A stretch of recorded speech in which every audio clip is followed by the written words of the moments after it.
What we found is that we kind of struck a chord in terms of how it looks, the ease of launch, nice ball speeds. They were able to execute the shots they wanted to execute. And to be honest, that's how we got a lot of feedback to make this one even better.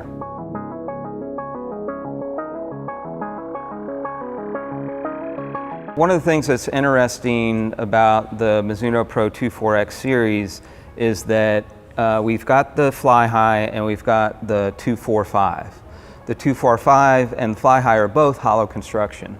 They both have thin faces, built for COR, built for distance, but the Fli-Hi is always going to be a little bit longer distance golf club because of the way it's designed. It's larger, has a larger rebound area, has a little bit thinner face.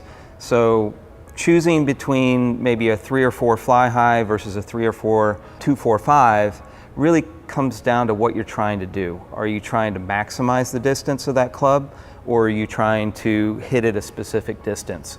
The Mizuno Pro Fli-Hi is really only offered in a 2-iron, 3-iron, 4-iron at 16.5, 19, and 21.5 degrees of loft. The stronger lofts lend themselves more to being a utility iron and maybe linking the strongest lofted iron from within the set to the weakest lofted metal wood, and it's really there to kind of be like a hybrid and for gapping.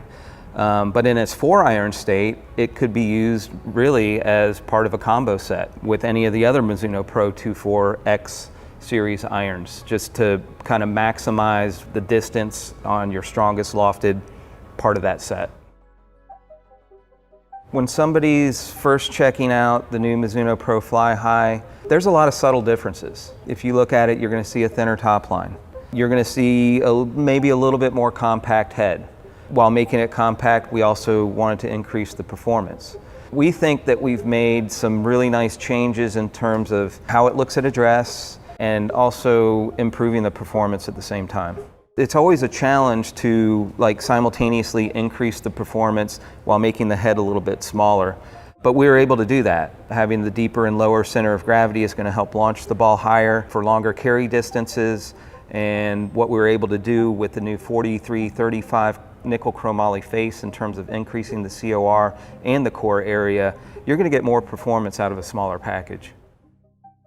The body itself is Nickel Chromoly 43-35, but it's not heat treated. So by not heat treating it, we're able to bend the hosel for loft and lie. The face part has a new geometry. It has like an L-shaped geometry where the welding line is actually just inside the face gauge, and then it comes down and wraps around the sole.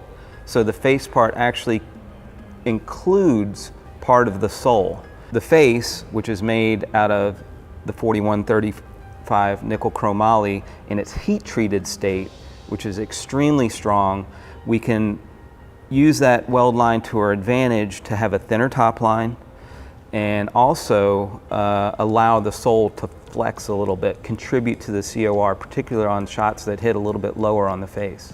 Typically what you see in these type of club heads, these iron utility clubs or driving irons, is the face is made from sheet stock, which is just uniform thickness. What we've done on the 2024 Mizuno Pro Fli-Hi is we've utilized multi-thickness face. So it allows us to go all the way down to 1.8 millimeters around the perimeter and then build it up a little bit in the center so that we can expand out the core area. So just like with any iron or metal wood, we're going to implement our harmonic impact technology to ensure that we have a really solid impact sound.